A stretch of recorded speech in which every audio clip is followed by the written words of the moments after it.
कभी सोचा है क्या प्यार सिर्फ फीलिंग से होता है या एक दूसरे को समझने के लिए लैंग्वेज का मिलना भी जरूरी होता है। आज की स्टोरी है हना और जून की।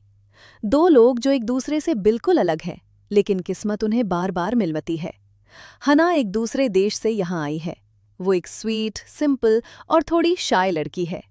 उसे यहाँ की लैंग्वेज ठीक से नहीं आती, इसलिए छोटी छोटी बातों में भी उसे स्ट्रगल करना पड़ता है। वो लोगों से बात करने से पहले नर्वस हो जाती है, लेकिन दिल की बहुत साफ है।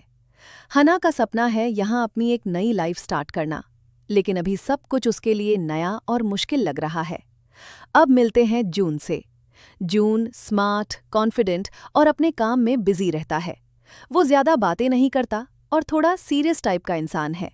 उसके लिए लाइफ सिंपल है, काम पे फोकस करो, इमोशंस को साइड में रखो। वो बिलीव करता है कि मिसअंडरस्टैंडिंग से बचने का बेस्ट तरीका है ज्यादा क्लोज ना होना। एक दिन हना का जून से पहली बार सामना होता है। हना कुछ पूछना चाहती है, लेकिन लैंग्वेज प्रॉब्लम की वजह से वो सही शब्द नहीं बोल पाती। जून उसकी बात गलत समझ लेता है और उसे लगता है हना केयरलेस है। वो थोड़ा रूड बिहेव करता है और बिना प्रॉपर्ली सुने वहां से चला जाता है। हना को बहुत बुरा लगता है। उसे लगता है कि शायद ये शहर उसके लिए और भी डिफिकल्ट होने वाला है। रात को हना अपने कमरे में अकेली बैठी होती है। वो डायरी में लिखती है, काश लोग सिर्फ वर्ड से नहीं, दिल से भी समझते। उसे लगता है कि लैंग्वेज ना आना उसकी सबसे बड़ी वीकनेस बन गया है। अगली बार हना और जून फिर मिलते हैं, लेकिन इस बार सिचुएशन अलग होती है। हना एक छोटी सी प्रॉब्लम में फंस जाती है और उसे हेल्प की जरूरत होती है। जून उसे देखकर बिना ज्यादा बात किए हेल्प करता है। वो शायद ज्यादा फ्रेंडली नहीं लगता, लेकिन उसका एक्शन दिखाता है कि वो बुरा इंसान नहीं है। हना सरप्राइज होती है। उसे लगता है शायद जून उतना रूड नहीं जितना पहले लगा था। यहाँ पहली बार दोनों के बीच एक साइलेंट कनेक्शन फील होता है। ज्यादा बातें नहीं होती, लेकिन एक अजीब सी अंडरस्टैंडिंग शुरू होती है। हना को लगता है शायद जून उसे समझने की कोशिश कर सकता है, और जून भी पहली बार रियलाइज करता है कि शायद उसने हना को गलत जज किया। एपिसोड 1 के एंड तक स्टोरी यही सिग्नल देती है कि ये दोनों एक दूसरे के लिए इम्पॉर्टेंट बन सकते हैं। लैंग्वेज अभी भी प्रॉब्लम है, लेकिन कनेक्शन की शुरुआत हो चुकी है। एपिसोड 1 में हमने देखा था हना और जून की ऑकवर्ड पहली मुलाकात, लेकिन एपिसोड 2 से उनकी स्टोरी थोड़ी चेंज होने लगती है। अब शुरू होती है समझने की कोशिश, जहां शब्द कम पड़ते हैं, लेकिन फीलिंग्स धीरे धीरे सामने आती हैं। एपिसोड की शुरुआत होती है हना से, जो सुबह उठकर कल के इंसिडेंट के बारे में सोच रही होती है। उसे याद आता है कैसे जून ने बिना कुछ बोले उसकी हेल्प की थी। वो कंफ्यूज है, ये लड़का रूड है या केयरिंग। हना डिसाइड करती है कि वो जून से दोबारा मिलने पर इस बार थोड़ा कॉन्फिडेंट रहने की कोशिश करेगी। कुछ देर बाद हना और जून फिर मिलते हैं। इस बार सिचुएशन नॉर्मल है, लेकिन दोनों के बीच थोड़ी ऑकवर्ड साइलेंस है। हना हिम्मत करके जून को थैंक यू बोलती है, लेकिन लैंग्वेज फिर थोड़ा सा प्रॉब्लम क्रिएट करती है। जून उसकी ब्रोकन लैंग्वेज देखकर थोड़ा स्माइल करता है, लेकिन वो ज्यादा बात नहीं करता। फिर भी पहली बार उसका एटीट्यूड रूड नहीं होता। दिन के दौरान हना एक छोटी सी गलती कर देती है, जिससे वो थोड़ी परेशान हो जाती है। वो समझा नहीं पा रही होती कि क्या हुआ। तब जून वहां आता है। इस बार जून पेशेंटली उसकी बात सुनने की कोशिश करता है। वो सिंपल वर्ड्स में समझाता है और हना को प्रॉब्लम सॉल्व करने में हेल्प करता है। यहाँ से हना को लगता है कि जून थोड़ा चेंज हो रहा है। हना अपने आप से सोचती है, शायद जून इतना कोल्ड नहीं है जितना लगता है। उसे जून के साथ सेफ फील होने लगता है, भले ही दोनों ज्यादा बात नहीं कर पाते। उसके लिए जून अब सिर्फ एक रूड इंसान नहीं, बल्कि एक कंफ्यूजिंग लेकिन केयरिंग इंसान बनने लगता है। रात को जून अकेला होता है और दिन के बारे में सोचता है। उसे रियलाइज होता है कि हना सच में ट्राई कर रही है, और वो उसकी सिचुएशन को समझने लगता है। जून को थोड़ा गिल्ट फील होता है कि उसने पहले हना को गलत जज किया था। वो डिसाइड करता है कि अगली बार वो थोड़ा ज्यादा पेशेंट रहेगा। अगली सुबह जून खुद हना से बात शुरू करता है। वो सिंपल वर्ड्स यूज करता है ताकि हना समझ सके। हना सरप्राइज होती है, पहली बार जून ने खुद उससे अप्रोच किया है। दोनों थोड़ा सा ऑकवर्ड स्माइल शेयर करता है, लेकिन ये मोमेंट उनके बीच डिस्टेंस कम कर देता है। एपिसोड 2 के एंड तक हाना और जून के बीच एक छोटा सा ट्रस्ट डेवलप हो जाता है। अब वो स्ट्रेंजर्स जैसा फील नहीं करते, लेकिन फ्रेंड्स भी अभी नहीं बने। लैंग्वेज बैरियर अभी भी है, लेकिन दोनों एक दूसरे को समझने की कोशिश कर रहे हैं। अब तक हाना और जून के बीच ऑकवर्डनेस कम हो चुकी है, लेकिन एपिसोड 3 में शुरू होती है असली फीलिंग्स। इस बार सिर्फ लैंग्वेज बैरियर नहीं, बल्कि जेलसी और कंफ्यूजन भी उनकी स्टोरी का हिस्सा बनने वाले हैं। एपिसोड की शुरुआत होती है हाना से, जो आज काफी हैप्पी लग रही है। कल जून ने उससे खुद बात की थी और उस बात ने हाना के दिल में थोड़ी सी एक्साइटमेंट भर दी है। वो सोचती है, शायद जून अब मुझे समझने लगा है। लेकिन ऑफिस में एक नई प्रॉब्लम आ जाती है। एक न्यू गर्ल आती है, कॉन्फिडेंट, फ्लुएंट और फ्रेंडली। वो जून से आसानी से बात करती है और दोनों के बीच अच्छी अंडरस्टैंडिंग दिखाई देती है। हाना उन्हें साथ में देखकर थोड़ा अनकंफर्टेबल फील करती है। हाना को समझ नहीं आता कि उसे बुरा क्यों लग रहा है। वो अपने आप से कहती है, मुझे फर्क क्यों पड़ रहा है? लेकिन क्लियरली उसके दिल में जून के लिए फीलिंग्स डेवलप होने लगी है। जून भी नोटिस करता है कि हाना आज थोड़ी क्वाइट है। वो समझने की कोशिश करता है कि प्रॉब्लम क्या है, लेकिन लैंग्वेज बैरियर अभी भी बीच में आ जाता है। हाना स्माइल करने की कोशिश करती है, लेकिन उसकी आंखों से सैडनेस छुप नहीं पाती। एक मोमेंट आता है जब हाना अकेली होती है और उसकी आंखों में आंसू आ जाते हैं।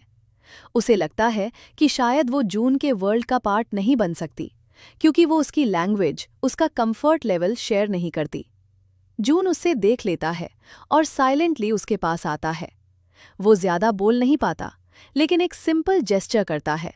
उसके पास क्वाइटली बैठ जाता है। वो उससे पानी देता है और सॉफ्टली पूछता है, आर यू ओके? हाना थोड़ा स्माइल करती है और सिर्फ हाँ बोलती है, लेकिन दोनों समझ जाते हैं कि कुछ चेंज हो रहा है। रात को जून सोचता है कि उसे हाना के इमोशंस की परवाह क्यों हो रही है। उसे रियलाइज होता है कि हाना उसके लिए स्पेशल बन रही है, लेकिन वो अभी भी अपने फीलिंग्स को एक्सेप्ट करने से थोड़ा डर रहा है। एपिसोड 3 के एंड तक हाना को समझ आ जाता है कि वो जून को पसंद करने लगी है, और जून को भी फील होने लगता है कि हाना सिर्फ एक रिस्पॉन्सिबिलिटी नहीं, बल्कि उसकी लाइफ का इम्पॉर्टेंट हिस्सा बन सकती है। अब देखना है कौन पहले अपनी फीलिंग समझेगा और कौन पहले बोलेगा। अब तक हाना और जून दोनों समझ चुके हैं कि उनके दिल में कुछ तो चल रहा है, लेकिन प्रॉब्लम अब भी वही है, फीलिंग्स है पर वर्ड्स नहीं। एपिसोड 4 में शुरू होती है उनकी पहली रियल इमोशनल क्लोजनेस, और पहली बार दोनों अपने दिल से डरने लगते हैं। एपिसोड की शुरुआत होती है ऑफिस के एक नॉर्मल दिन से, लेकिन हाना और जून के बीच अब ऑकवर्डनेस थोड़ी अलग टाइप की है। अब दोनों एक दूसरे से बचने की कोशिश करते हैं, क्योंकि जब भी नजरें मिलती हैं, दिल तेज धड़कने लगता है। एक काम के दौरान हाना को जून के साथ काम करना पड़ता है। दोनों एक ही टेबल पर बैठते हैं, लेकिन बातें कम और साइलेंस ज्यादा होता है। कभी हाथ टकरा जाते हैं, कभी नजरें मिल जाती हैं, और दोनों तुरंत नजर हटा लेते हैं। ये मोमेंट सिंपल है, लेकिन इमोशंस स्ट्रॉन्ग हैं। ब्रेक के दौरान हाना बाहर जाकर फ्रेश एयर लेती है।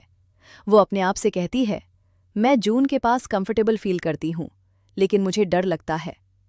उसे लगता है अगर उसने अपनी फीलिंग्स एक्सेप्ट कर ली तो कहीं लैंग्वेज बैरियर उन्हें दूर न कर दे। जून दूर से हाना को देख लेता है और उसके फेस से समझ जाता है कि वो परेशान है। वो उसके पास आता है, लेकिन इस बार उसका टोन पहले से ज्यादा सॉफ्ट होता है। वो सिंपल इंग्लिश में पूछता है, did I do something wrong? Hana तुरंत मना करती है, लेकिन उसकी आंखों में इमोशंस क्लियरली दिखते हैं। दोनों एक बेंच पर बैठते हैं। वर्ड्स कम हैं, लेकिन उनकी बॉडी लैंग्वेज सब कुछ कह रही है। हाना धीरे से बोलती है, sometimes I can't say what I feel. Jun उसकी बात समझ जाता है और कहता है, maybe you don't have to say everything. ये लाइन हाना के दिल को छू जाती है। रात को जून अकेला होता है और सोचता है। वो हाना के पास रहना चाहता है, लेकिन उसे डर है कि वो उसकी लाइफ कॉम्प्लिकेट न कर दे। वो पहली बार एक्सेप्ट करता है कि हाना उसके लिए स्पेशल बन गई है। एपिसोड 4 के एंड में हाना और जून एक दूसरे को देखते हैं। इस बार ऑकवर्डनेस कम, अंडरस्टैंडिंग ज्यादा है। कन्फेशन अभी नहीं हुआ, लेकिन दोनों के दिल सच जानते हैं। अब बस एक कदम की देर है। अब तक हाना और जून दोनों अपनी फीलिंग्स को समझ चुके हैं, लेकिन बोलने की हिम्मत किसी में नहीं थी। एपिसोड 4 में शुरू होती है उनकी पहली रियल इमोशनल क्लोजनेस, और पहली बार दोनों अपने दिल से डरने लगते हैं। एपिसोड की शुरुआत होती है ऑफिस के एक नॉर्मल दिन से, लेकिन हना और जून के बीच अब ऑकवर्डनेस थोड़ी अलग टाइप की है। अब दोनों एक दूसरे से बचने की कोशिश करते हैं, क्योंकि जब भी नजरें मिलती हैं दिल तेज धड़कने लगता है। एक काम के दौरान हना को जून के साथ काम करना पड़ता है। दोनों एक ही टेबल पर बैठते हैं, लेकिन बातें काम और साइलेंस ज्यादा होता है। कभी हाथ टकरा जाते हैं, कभी नजरें मिल जाती हैं, और दोनों तुरंत नजर हटा लेते हैं। ये मोमेंट सिंपल है, लेकिन इमोशंस स्ट्रांग है। ब्रेक के दौरान हना बाहर जाकर फ्रेश एयर लेती है। वो अपने आप से कहती है, मैं जून के पास कंफर्टेबल फील करती हूँ, लेकिन मुझे डर लगता है। उसे लगता है अगर उसने अपनी फीलिंग्स एक्सेप्ट कर ली तो कहीं लैंग्वेज बैरियर उन्हें दूर न कर दे। जून दूर से हना को देख लेता है और उसके फेस से समझ जाता है कि वो परेशान है। वो उसके पास आता है, लेकिन इस बार उसका टोन पहले से ज्यादा सॉफ्ट होता है। वो सिंपल इंग्लिश में पूछता है, did I do something wrong? हना तुरंत मना करती है, लेकिन उसकी आंखों में इमोशंस क्लियरली दिखते हैं। दोनों एक बेंच पर बैठते हैं। वर्ड्स काम है, लेकिन उनकी बॉडी लैंग्वेज सब कुछ कह रही है। हना धीरे से बोलती है, sometimes I can't say what I feel. Jun उसकी बात समझ जाता है और कहता है, maybe you don't have to say everything. ये लाइन हना के दिल को छू जाती है। रात को जून अकेला होता है और सोचता है। वो हना के पास रहना चाहता है, लेकिन उसे डर है कि वो उसकी लाइफ कॉम्प्लिकेट ना कर दे।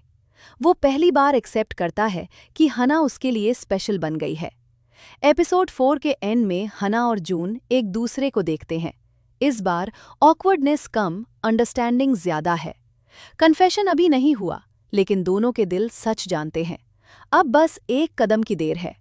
अब तक हना और जून दोनों अपनी फीलिंग्स को समझ चुके हैं, लेकिन बोलने की हिम्मत किसी में नहीं थी। एपिसोड 5 में पहली बार उनके दिल की बात शब्दों तक पहुंचने वाली है। एपिसोड की शुरुआत होती है ऑफिस के एक थोड़े ऑकवर्ड मॉर्निंग से। हना जून से बचने की कोशिश करती है, क्योंकि उसे लगता है कि अगर वो उसके पास ज्यादा रहेगी तो अपने इमोशंस छुपा नहीं पाएगी। दूसरी तरफ जून भी अनयूजुअली क्वाइट है। दोनों को एक इम्पॉर्टेंट काम दिया जाता है, जिसमें उन्हें साथ काम करना पड़ता है। जब वो साथ बैठते हैं तो साइलेंस हैवी लगने लगता है। अचानक हना एक छोटी सी मिस्टेक कर देती है और खुद पर गुस्सा हो जाती है। वो सोचती है, अगर मैं बेटर होती तो जून के साथ खड़ी हो पाती। लंच ब्रेक के दौरान हना अकेली जाकर बैठ जाती है। उसकी आंखों में आंसू आ जाते हैं, क्योंकि उसे लगता है वो जून के वर्ल्ड का पार्ट बनने लायक नहीं है। वो सॉफ्टली बोलती है, I wish I could say things properly. Jun उसे देख लेता है और तुरंत उसके पास आता है। इस बार वो रुकता नहीं, डायरेक्टली उसके सामने बैठता है। वो कहता है, you don't have to be perfect to talk to me. Hana उसकी तरफ देखती है, सरप्राइज और इमोशंस दोनों साथ। थोड़ी देर साइलेंस के बाद जून धीरे से बोलता है, I like being with you, even if we don't talk much. Hana का दिल जोर से धड़कने लगता है। वो नर्वस होते हुए बोलती है, I like being with you too. दोनों थोड़ा ऑकवर्ड स्माइल करते हैं, लेकिन ये उनका पहला ऑनेस्ट कन्फेशन होता है।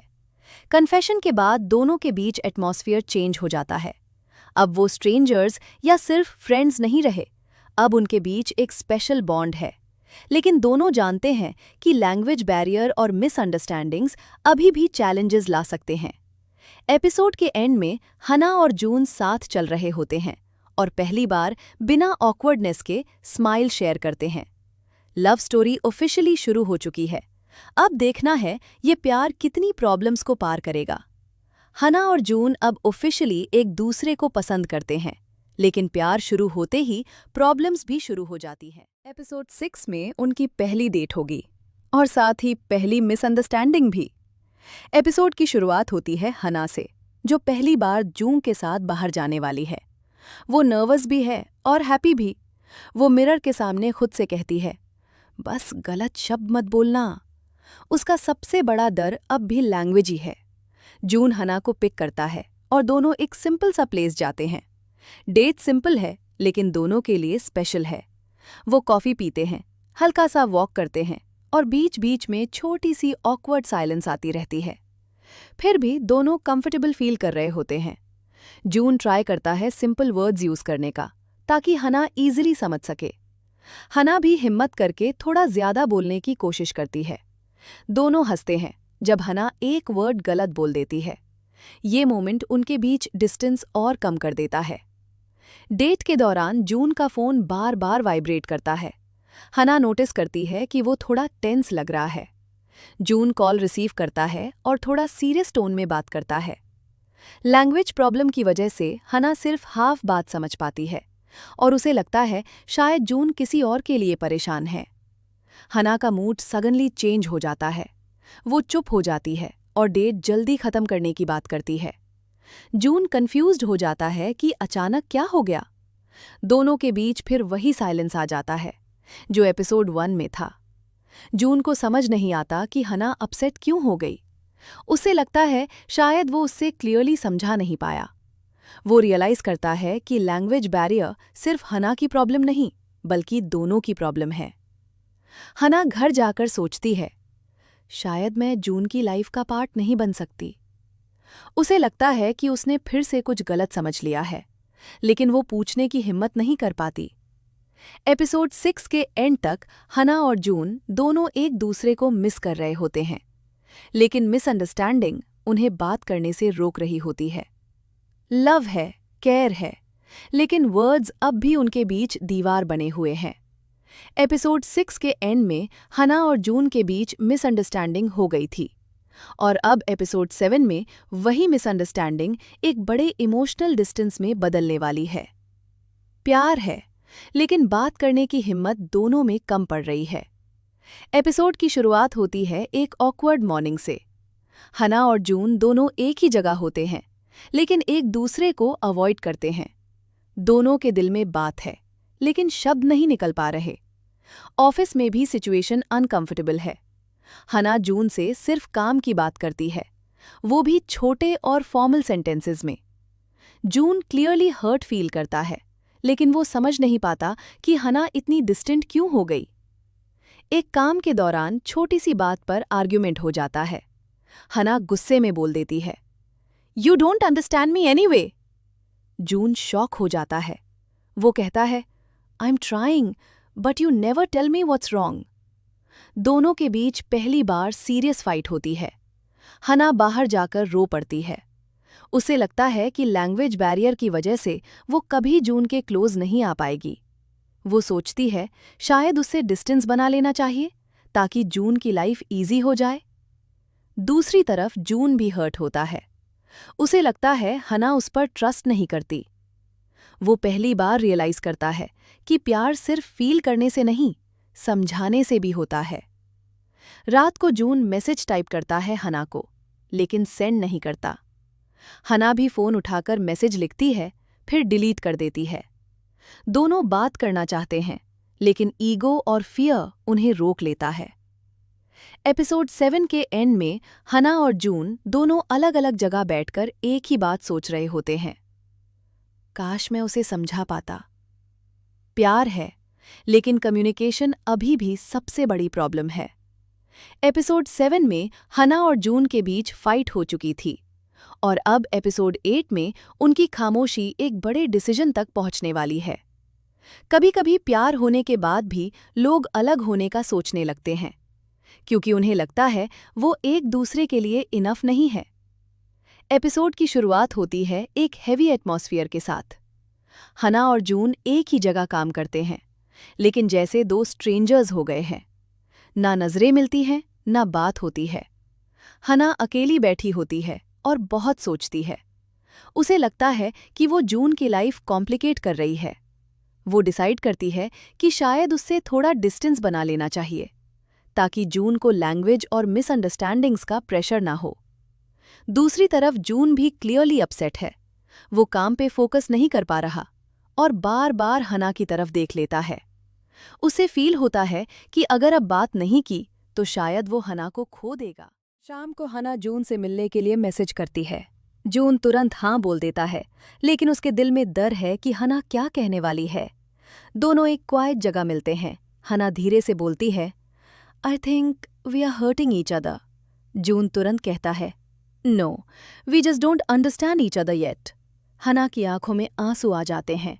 वो बोलती है, maybe love is not enough when we can't talk properly. Jun कुछ बोल नहीं पाता। उसके फेस पर दर्द क्लियरली दिख रहा होता है। वो हना का हाथ पकड़ना चाहता है, लेकिन रुक जाता है। दोनों के बीच सिर्फ खामोशी रह जाती है। हना धीरे से वहां से चली जाती है। जून उससे जाते हुए देखता रहता है, लेकिन उस मोमेंट पर उसके पास सही वर्ड्स नहीं होते। ये उनका पहला रियल हार्ट ब्रेक होता है। एपिसोड 8 के एंड तक हना और जून ऑफिशियली अलग नहीं हुए, लेकिन दोनों के बीच इमोशनल डिस्टेंस आ चुका है। दोनों एक दूसरे को प्यार करते हैं, लेकिन लैंग्वेज और फियर ने उन्हें अलग कर दिया है। एपिसोड 8 में हना और जून इमोशनली दूर हो गए थे, लेकिन एपिसोड 9 में दोनों को समझ आने लगता है कि दूर रहना उनके लिए और ज्यादा पेनफुल है। कभी कभी दूरी ही बताती है कि कोई इंसान कितना इम्पॉर्टेंट है। एपिसोड की शुरुआत होती है हना से, जो अब ज्यादा चुप रहने लगी है। वो काम पे जाती है, लेकिन उसका फोकस कहीं और होता है। हर छोटी बात उसे जून की याद दिलाती है। कॉफी मशीन, ऑफिस बेंच, वो जगह जहां वो बैठते थे। दूसरी तरफ जून भी सेम हाल में है। वो स्ट्रांग दिखने की कोशिश करता है, लेकिन क्लियरली अपसेट है। वो अपने फ़ोन में हना के मैसेजेस देखकर रुक जाता है, पर मैसेज भेजने की हिम्मत नहीं करता। दोनों के दिमाग में उनके हैप्पी मोमेंट्स फ्लैश होते रहते हैं। पहली स्माइल, फर्स्ट डेट, बेंच वाला इमोशनल मोमेंट। उन्हें रियलाइज होता है कि प्रॉब्लम लैंग्वेज नहीं थी, प्रॉब्लम बात ना करना था। हना डायरी में लिखती है, I was scared of saying wrong things, but may be silence was worse. उससे समझ आता है कि वो जून को दूर नहीं करना चाहती। जून अपने आप से कहता है, I should have tried harder, I let her walk away. उससे रियलाइज होता है कि प्यार परफेक्ट वर्ड से नहीं, एफर्ट से बनता है। दोनों एक ही वक्त पर फोन उठाते हैं। हना मैसेज टाइप करती है, कैन वी टॉक? जून भी सेम टाइप करता है, I miss talking to you. दोनों हेजिटेट करते हैं। फिर फाइनली हना मैसेज सेंड कर देती है। जून का फोन वाइब्रेट करता है। वो मैसेज पढ़ता है और हल्की सी स्माइल आ जाती है। वो तुरंत रिप्लाई करता है, यस प्लीज। यही पहली बार होप वापस आती है। एपिसोड 9 के एंड तक हना और जून अभी मिले नहीं हैं, लेकिन उनके दिल फिर से एक डायरेक्शन में चलने लगे हैं। अब बस एक ऑनेस्ट कॉन्वर्सेशन की देर है। एपिसोड 9 के एंड में हना ने मैसेज भेजा था और जून ने तुरंत रिप्लाई किया था। एपिसोड 10 में फाइनली दोनों मिलने वाले हैं। न गुस्सा न ईगो, सिर्फ सच। हना और जून एक क्वाइट कैफे में मिलने का प्लान करते हैं। दोनों थोड़ा नर्वस हैं, क्योंकि ये बात सिर्फ सॉरी बोलने की नहीं, बल्कि एक दूसरे को सच में समझने की है। जब वो मिलते हैं, पहले कुछ सेकंड सिर्फ साइलेंस होता है। दोनों एक दूसरे को देखते हैं, लेकिन शब्द ढूंढने में टाइम लगता है। फिर हना धीरे से बोलती है, I miss talking to you. Jun तुरंत कहता है, I should have listen more. Hana कहती है, I was scared to say things wrong. Jun हल्का सा स्माइल करता है और कहता है, then let's say wrong things, but say them together. ये लाइन हना के दिल को टच कर जाती है। हना की आंखों में आंसू आ जाते हैं, लेकिन इस बार वो सैड नहीं, रिलीफ के आंसू होते हैं। वो कहती है, I don't want to lose you because of language. June softly बोलता है, देन डोंट, जस्ट स्टे। दोनों डिसाइड करते हैं कि अब वो परफेक्ट वर्ड्स का वेट नहीं करेंगे। वो एक दूसरे को समझने की कोशिश करते रहेंगे, चाहे मिस्टेक्स हो या मिसअंडरस्टैंडिंग्स। ये उनका पहला मैच्योर प्रॉमिस होता है। एपिसोड 10 के एंड में हना और जून कैफे से साथ बाहर निकलते हैं। इस बार साइलेंस ऑकवर्ड नहीं, कंफर्टेबल होता है। उनकी लव स्टोरी फिर से शुरू होती है, इस बार ज्यादा ऑनेस्ट, ज्यादा स्ट्रांग। हना और जून फिर से साथ आ गए हैं, लेकिन अब उनकी स्टोरी फेरी टेल नहीं, रियल लाइफ बन रही है। एपिसोड 11 में प्यार के साथ रिस्पॉन्सिबिलिटीज और इनसिक्योरिटीज भी सामने आएंगी। एपिसोड की शुरुआत होती है एक स्वीट मोमेंट से। हना और जून साथ कॉफी लेते हुए हंसते हैं। दोनों ट्राई कर रहे हैं कि मिसअंडरस्टैंडिंग्स रिपीट ना हो, लेकिन अंदर ही अंदर दोनों थोड़ा डर भी फील करते हैं। या फिर सब फिर से बिगड़ गया तो? जून को काम में एक बड़ा प्रोजेक्ट मिलता है। वो बिजी होने लगता है, कॉल्स और मीटिंग्स बढ़ जाती हैं। हना उसे डिस्टर्ब नहीं करना चाहती, इसलिए वो थोड़ा डिस्टेंस रखने लगती है। हना को लगने लगता है कि जून के पास उसके लिए टाइम कम हो रहा है। वो समझती है कि वो बिजी है, लेकिन फिर भी उसका दिल थोड़ा लोनली फील करता है। वो अपने आप से कहती है, maybe I am asking for too much. एक दिन जून एक इम्पॉर्टेंट मैसेज का रिप्लाई लेट करता है। हना वेट करती रहती है और फिर ओवर थिंक करने लगती है। जब जून फाइनली मिलता है, हना थोड़ी कोल्ड बिहेव करती है। जून समझ नहीं पाता कि प्रॉब्लम क्या है। हना बोल देती है, you don't have time for me any more. June shock हो जाता है और कहता है, I am working hard for our future. दोनों का इंटेंशन सही होता है, लेकिन टाइमिंग गलत हो जाती है। रात को जून सोचता है कि हना को इग्नोर फील करवाना गलत था। दूसरी तरफ हना रियलाइज करती है कि उसने जून की सिचुएशन समझे बिना रिएक्ट कर दिया। दोनों को समझ आता है कि रिलेशनशिप में सिर्फ प्यार नहीं, पेशेंस भी जरूरी होता है। एपिसोड 11 के एंड में दोनों डिसाइड करते हैं कि वो अपने बिजी शेड्यूल्स के बीच भी एक दूसरे के लिए टाइम निकालेंगे। प्रॉब्लम सॉल्व हो जाती है, लेकिन स्टोरी ये दिखाती है कि रियल लव में एफर्ट डेली लगता है। तो फाइनली हम पहुंच गए हैं इस ब्यूटीफुल लव स्टोरी के लास्ट एपिसोड पर। हना और जून की जर्नी मिसअंडरस्टैंडिंग से शुरू हुई थी और अब उनके फ्यूचर के डिसीजन पर खत्म हो रही है। एपिसोड 12 सिर्फ एंडिंग नहीं, बल्कि ये बताता है कि प्यार सिर्फ फील करने का नाम नहीं, समझने और साथ चलने का नाम है। लास्ट एपिसोड में जून को दूसरे शहर की जॉब ऑफर मिलती है। ये उसके करियर के लिए बहुत बड़ा चांस है, लेकिन इसका मतलब है हना से दूर जाना। पहले जून कंफ्यूज था, लेकिन इस बार वो हना से सच छुपाता नहीं। हना और जून बैठकर ऑनेस्टली बात करते हैं। हना कहती है, मैं तुम्हें रोकना नहीं चाहती, लेकिन तुम्हारे बिना रहने से डर लगता है। जून कहता है, मुझे भी डर लगता है, लेकिन मैं तुम्हें अपनी लाइफ से अलग नहीं देख सकता। ये उनका सबसे मैच्योर मोमेंट होता है। दोनों मिलकर डिसाइड करते हैं कि वो लॉन्ग डिस्टेंस ट्राई करेंगे। वो डिसाइड करते हैं कि अब वो प्रॉब्लम से भागेंगे नहीं, बल्कि मिलकर सॉल्व करेंगे। हना कहती है, लैंग्वेज प्रॉब्लम थी, लेकिन हमें सीख लिया ना समझना। जून स्माइल करके कहता है, love doesn't need perfect words. Jun जब शहर छोड़ने जा रहा होता है, हना उससे मिलने आती है। दोनों इमोशनल होते हैं, लेकिन इस बार सैडनेस के साथ कॉन्फिडेंस भी होता है। वो एक दूसरे को हग करते हैं और प्रॉमिस करते हैं कि कॉन्टैक्ट ब्रेक नहीं होगा। लास्ट सीन में दिखाया जाता है कि कुछ महीनों बाद हना और जून वीडियो कॉल पर बात कर रहे होते हैं। लैंग्वेज अब भी परफेक्ट नहीं है, लेकिन उनकी स्माइल्स सब कुछ कह देती हैं। स्क्रीन पर लास्ट लाइन आती है, love is not about speaking the same language, it's about understanding the same heart. Drama हमें ये सिखाता है कि रियल रिलेशनशिप्स में मिसअंडरस्टैंडिंग्स होती हैं, डिस्टेंस भी आता है, लेकिन अगर दोनों लोग एफर्ट करें तो प्यार सरवाइव कर सकता है। हना और जून की स्टोरी परफेक्ट नहीं थी, लेकिन रियल थी, और इसी वजह से ब्यूटीफुल थी। आपको कैन लव बी ट्रांसलेटेड का एंडिंग कैसा लगा? हैप्पी था या इमोशनल? कमेंट में ज़रूर बताएं। अगर आप कोई और ड्रामा का एक्सप्लेनेशन सुनना चाहते हैं तो प्लीज़ कमेंट में बताएं। और मेरी चैनल को सपोर्ट करते हुए लाइक, कमेंट, शेयर और वे चैनल को सब्सक्राइब करें।